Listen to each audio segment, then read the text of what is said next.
আমি ইমামদের ব্যাপারে কিছু কথা বলেছিলাম।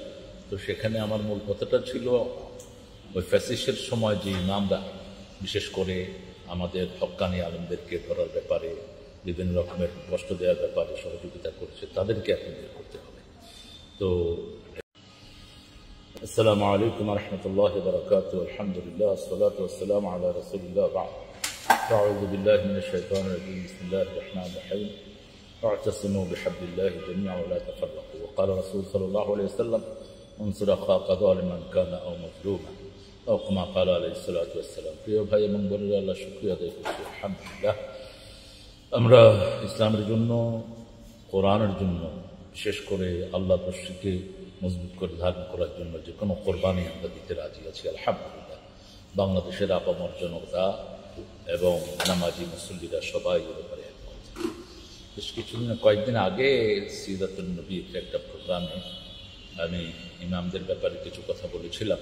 তো সেখানে আমার মূল কথাটা ছিল ওই ফ্যাসিস্টের সময় যে ইমামরা বিশেষ করে আমাদের হক্কানি আলেমদেরকে ধরার ব্যাপারে, বিভিন্ন রকমের কষ্ট দেওয়ার ব্যাপারে সহযোগিতা করেছে, তাদেরকে এখন বের করতে হবে।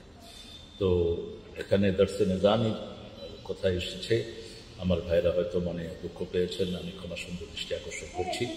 দর্শে নিজামির ভাইয়েরা বরাবরই দেওবন্দ কোরবানিতে আজাদী আন্দোলনের শ্রেষ্ঠ ভূমিকা পালন করেছে, এটা অস্বীকার করার কোনো জো নেই।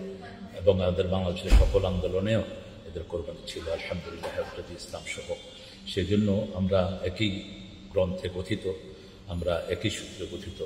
আমাদের মধ্যে যেন কোনো কিছুতেই বাক বিতণ্ডতা হয়ে যেন দূরে সরে না যাই, কারণ রাসূলের ঐক্যের ভিত্তি যে তিনটা দিয়েছেন সেটা আমাদের মধ্যে আছে। রাসূল সাল্লাল্লাহু বলেছেন, তোমার ভাই জালেম হোক মজলুম হোক, তাকে সাহায্য করো। সাহাবায়ে কেরাম জিজ্ঞেস করলেন, মজলুমকে সাহায্য করবো, ফমা বালু জালেম, জালেমের ব্যাপারে কি? বলছে, জালেম যেন জুলুমের হাত অগ্রসর করতে না পারে, জুলুমের হাত ভেঙে দাও। তো আমরা যেন এ ব্যাপারে অগ্রসর হই। আমরা প্রত্যেককে ওলামা হযরত, বিশেষ করে আমাদের দেশে দর্শে নিজামি, আলিয়া, যত মসলকের যত ভাইয়েরা আছেন, আমরা যেন সবাই আল্লাহর কোরআনকে সামনে রেখে, রাসূল সাল্লাল্লাহু আলাইহি সুন্নাহকে সামনে রেখে আমরা অগ্রসর হতে পারি। আল্লাহ সেই তৌফিক আমাদেরকে দান করুক। আসসালামু আলাইকুম ওয়া রাহমাতুল্লাহি তাআলা ওয়া বারাকাতুহু। IUB media,